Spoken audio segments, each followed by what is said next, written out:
নিশ্চয়ই ভাবছেন হাতের ভিডিও আবার কেন করছি, মাথাটা খারাপ হলো কি না। আমিও না শুরুতে একটু অবাক হয়েছিলাম। বসেছিলাম পার্কে, হাতে এসে পড়েছে এইটা। নোংরা ভেবেছিলাম, ভাবলাম তুলো টুলো কিছু, কি ঘাসের কোনো কিছু। অনেকক্ষণ ফু দিলাম জানেন তো। ওমা, পরে দেখি ওর আবার প্রাণও আছে। এই বৈচিত্র্যময় পৃথিবীতে আমারও একটা প্রাণ, ওরও একটা প্রাণ। ফু দিয়ে তাড়ানোর চেষ্টা করলাম, উড়ে গিয়ে বসলো সেই আমারই ব্যাগের মধ্যে। বেশ কিছুক্ষণ তাকিয়েছিলাম, খুব অবাক হচ্ছিলাম। আসলেই কি এর প্রাণ আছে, নাকি আমি ভুল দেখছি?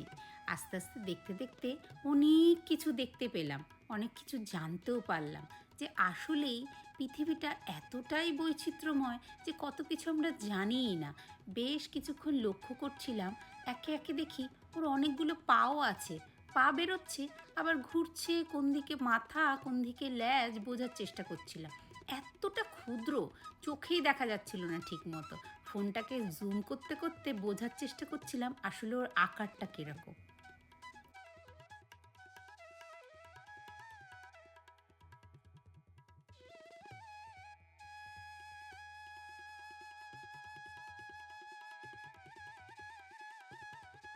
কি অসম্ভব সুন্দর এই প্রাণটি। বলা যেতে পারে পতঙ্গ, ইটালির এক ধরনের পতঙ্গ, ধপধপে সাদা রঙের। ঘাস পোকাই বলা যেতে পারে, ঘাসের থেকেই উড়ে এসছে। একদম ধপধপে সাদা, তার সঙ্গে অনেকগুলো পা রয়েছে। চোখও দেখতে পেয়েছি কালো কালারের। আর ল্যাজটা তো ময়ূরের পেখমের মতন, বেশ থোক বেঁধে ল্যাজটা কখনো খুলছে আবার কখনো বন্ধ হচ্ছে। খুব সুন্দর লাগলো। এই দুনিয়াতে যে কত কিছু রয়েছে আমরা না জানিই না।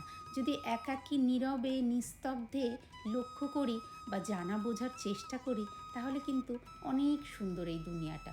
অনেক কিছু দেখা যায়, অনেক কিছু আবিষ্কার করা যায়। দেখুন, যত বেশি আমি জুম করছি, কেমন যেন মনে হচ্ছে না কবুতরের মতন টুকটুক টুকটুক করে হাঁটছে।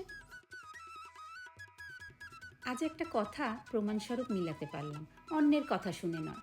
দূর থেকে আপনি যাই ভাবেন না কেন, কাছে না গেলে কিন্তু কাউকে বিচার করা খুব মুশকিল।